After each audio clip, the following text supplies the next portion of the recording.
Welcome to Fun and Games Side Quests. Every episode is a different host sharing a video game they love and why they love it. Hey everyone, my name is Adam Bankhurst and I'm a writer for IGN and also the co-host of The Gamer's Advocate.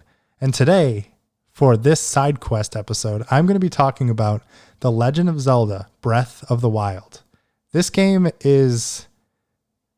I don't even know how I'm going to, scale this back to only 8 to 15 minutes talking about a game that is just so filled with so much love and exploration and joy, and just a game that really took my, excuse the pun, breath away. For a little bit of history, The Legend of Zelda Ocarina of Time is probably my second favorite game of all time, and I love Zelda. I'm a big Nintendo fan, and obviously when Breath of the Wild was announced, I knew it was going to be incredible, but what I was just so excited about for this game, and I'll never forget this, was the thought of playing a console-level Zelda on the go with the Switch that, wasn't out yet.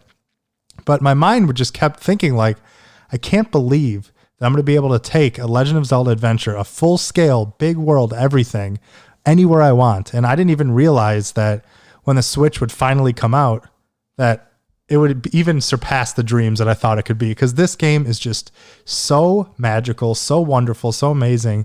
And I think part of the reason is because it's on the Switch. I mean, I played this game, most of it on the TV, but there were moments when I was just exploring and searching around where I was just hanging out on the couch or laying in bed. And every once in a while I would just sit there and just be in shock that I was actually doing this. And it was an amazing experience that went hand in hand with a game that is just so far and beyond an incredible experience that I can't even really give it enough credit, but I'm going to try. So come with me and let's talk about Breath of the Wild and what makes this game so special besides the obvious. It's a Zelda, it's a Nintendo game, it's amazing. But I think the first thing that comes to mind when I think of Breath of the Wild is the sense of exploration, is the sense of you being on an adventure that you are really undertaking yourself. So, in games like Assassin's Creed or any other Ubisoft game or a lot of these other big open world RPGs, you have these waypoints. You get up to a tower, you get somewhere, you get a whole big swath of side quests to do and everything. And, I love checklists. I love knocking those out, doing missions, but I feel like you're not really learning so much of the world as you are of the game itself. But with Breath of the Wild, what really set it apart is you were the one that was plotting these points. They did have towers, obviously, but when you went there, it didn't put the side quest on your map. You had to go and explore that. And what was so special and cool was I was the one putting the pinpoints, like, oh, here's a shrine. I'm gonna put a pin there and say, here's a shrine that I haven't completed yet that I'm gonna come back to later. Or here's a secret that I haven't fully explored, or here's something that I did complete that I did find. So as I was completing that map, I got to see my whole adventure's record that I was making myself. And that really led to the sense of completion with the game, like knowing that you were really, making something special and doing it yourself, which I thought was really fantastic. The game itself was just so much fun to just walk. Like I remember starting a play session and, having an idea in mind. I'm going to go, to find one of the champions or fight some guardians or go find some weapons, blah, blah, blah. But you would always get sidetracked with something on the side of your eye. You'd just be turning a corner and then you look up in the sky and you hear this music and then a dragon just flies by. Or you go around and you find a little village or people just talking, or even a little Korok just, singing his little song. And there was so much to explore in that big open world, and you never knew what was around each corner. And what was also cool is it's a post-apocalyptic world in a sense. So there were a lot of things that you saw that were once a great, beautiful temple, like the Temple of Time we can start with right at the beginning. When you see that and you think of the history and you know what that means for the series, obviously, but thinking of what that meant in context with Hyrule. And it was cool coming into this world where you had been asleep for 100 years. Like you were not part of a lot of this because, as you find out in the game, you get almost near death and Zelda saves you and then you get put in the shrine and then you are waking up and trying to kind of put the pieces all back together. Which leads into my favorite part of Breath of the Wild, and not just of Breath of the Wild, but probably of any video game ever. And this is the memories, which I pray that the memories come back in some form in Breath of the Wild too, because this was such a brilliant idea where you would just get a picture, literally just a picture of a bush or a tree or, some water or something. And you would have to go there, and then you would find more about the history of Hyrule, of Zelda, of how she met the champions, of all this kind of stuff. But it was just so incredible because it literally was just a picture. There was no hints, no clues like, oh, in the Northwest region, in this area over there, something like that. But no, it was just a picture. And you knew that because the world that Nintendo built with, help of Monolith Soft and a bunch of these other people was so well realized and so distinct, and the different parts of the world really stood out. So when you saw that image, when you were actually really playing the game, you're like, wait a minute, I remember slightly where this is. I think I know where this is. And then you would go over there and you would find it, and the thrill and exhilaration of actually figuring out and feeling that once again, you found this not because of a waypoint or an arrow. It's because you knew the game and you knew the map and you remembered and you figured it out. And that is the true sense of adventure. And, as I kind of mentioned that Breath of the Wild was even more special because it was on the Switch, these memories for me were even more special because I shared them with my brother Jordan. We would spend so many hours just playing on the phone because he lives in Florida and I'm up in Ohio, and we don't really get to see each other that much. But when these games come out that really bring us together, and even though this was a single player game, I feel like we played this more than we play some single player games. Or multiplayer games. We would just sit there together and talking and exploring. And then when we'd get to a crazy moment, we'd talk each other through it and be like, oh my God, I remember that. Or how did you find that? What? That's crazy. And so with the memories, we would search forever. And then when somebody would find it, we would be like, oh my God, I think I figured it out. So in my world or in Jordan's world, we would both kind of, coordinate, and we get there at the same time. We'd find the memory together. We'd watch the scene together. And I'll never forget the final memory when Jordan actually found that one. And I raced over there. We found it. We saw it together. And we just completed that together in a single player game. And it was unlike anything I've ever experienced before. And I really can't thank Nintendo enough, because not only did they make an incredible video game moment, they created an incredible moment that bonded me and my brother even closer. And I just love that feeling of discovery and knowing that you found this because of something you did. It was amazing. So I cannot say enough good things about this game. And a few of the other really big things that stuck out to me in Breath of the Wild were, first of all, I loved using Rivali's Gale. Once you got like those powers, it really opened up the world and really kind of gave that slight Metroidvania type feel where you can get to different areas, and then using it in conjunction with the parachute and all this stuff. The sense of exploration and movement was made so much better by some of these things that Nintendo gave you, some of the tools that they did. But they were all like little things that, even people may not ever see in this game if you don't really explore. I mean, I did pretty much everything in this game except, I'm sorry to say, find all 900 some Korok seeds, because that's just insane. And the award is just, nothing too spectacular. But exploring this world really led to some of the best moments, like buying and upgrading a house. Such a small thing, but I'm a big fan of, buying property and upgrading things and games in general. And this kind of gave you that sense of a place to always come back to. I would put some of the weapons, like Champions weapons that I found, and put them in my house. And it was kind of just, once again, a record of my adventures, and just have that feeling of upgrading your home and just doing something together, which led into probably one of my other favorite parts of this game. There's a lot of favorite parts. Let's get that out of the way. But one of my other favorite parts, which is Terrytown. That was such a special thing because you were literally helping a town come together, and you saw adventurers all from around Hyrule come and move in, and you would do favors for people and get materials and find stuff, and you would upgrade that. And once again, that was because you were making a difference and you were making this happen.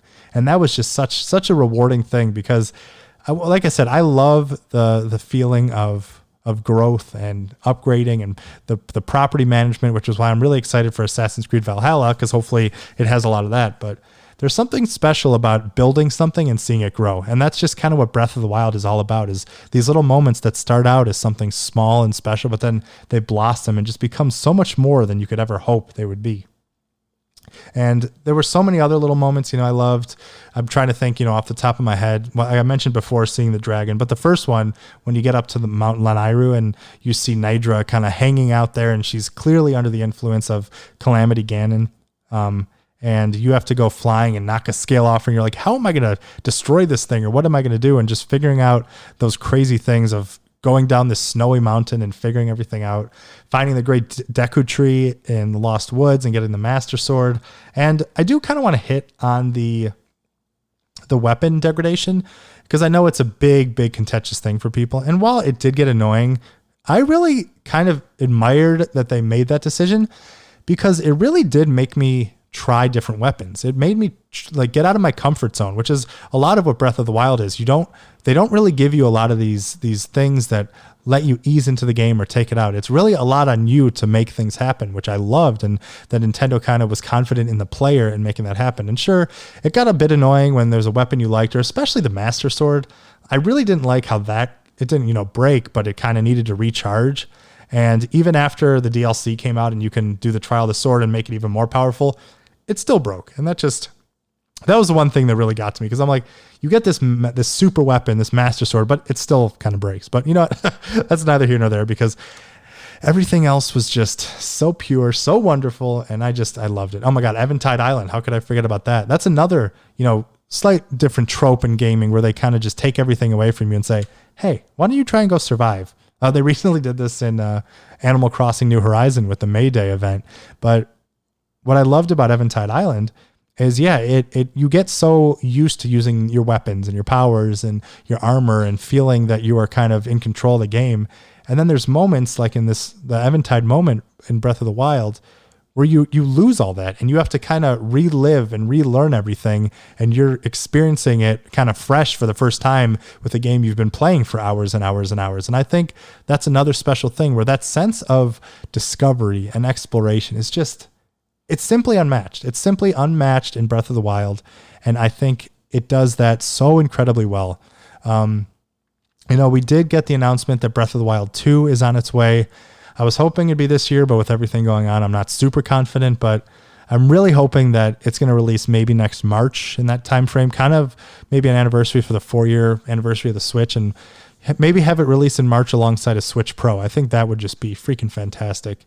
And I really hope we get to play Zelda. I think that's one of the big rumors. I think that would be absolutely incredible. I'm excited to hopefully get some more, fully realized dungeons and boss battles, because I think, I loved the shrine system and how unique it was, and how some shrines were so small that you can manage them, but some were bigger. I did miss the dungeons and finding some weapons that were, super tailored for those dungeons. But I would love to see, which kind of looks like in that first trailer, you kind of feel like they're in a big dungeon. But I want to learn more about the champions. I want to learn more about the history of Hyrule. I would love more memories to kind of learn more about everything. And even if we don't get memories, maybe there's some type of thing where we can still search for these hidden treasures or do something to make the memories back. But really, I just want the sense of exploration to continue. And that's what I'm really, really hoping for, and really looking forward to jumping back in, because no game has given me this feeling, this incredible feeling of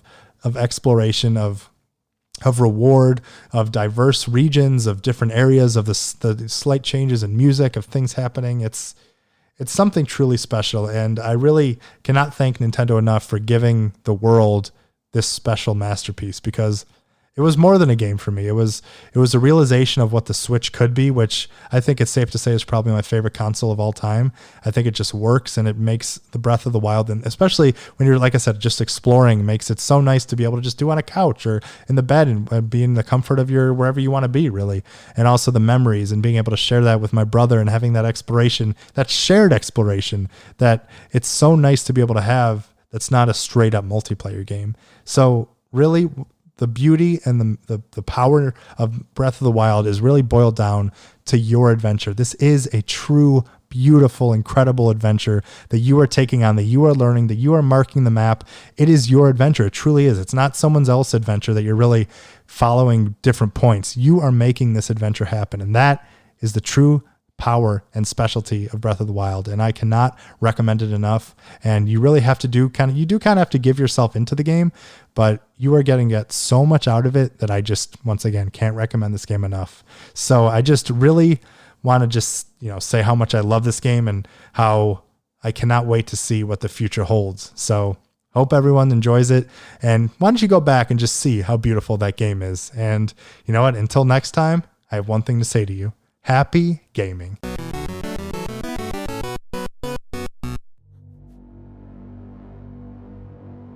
We've made difficult decisions. And there are still more ahead of us. 2 people aren't enough to save the galaxy. We need the toughest. smartest. deadliest allies. We need you. We need you to join us. And listen to Reignite. A certain point of view podcast about storytelling Love. and Mass Effect. Join us every other Thursday as we fight for the fate of an entire galaxy. You can find us everywhere you get your podcasts. Or at certainpov.com/reignite. We're counting on you. We should go. CPOV. CertainPOV.com.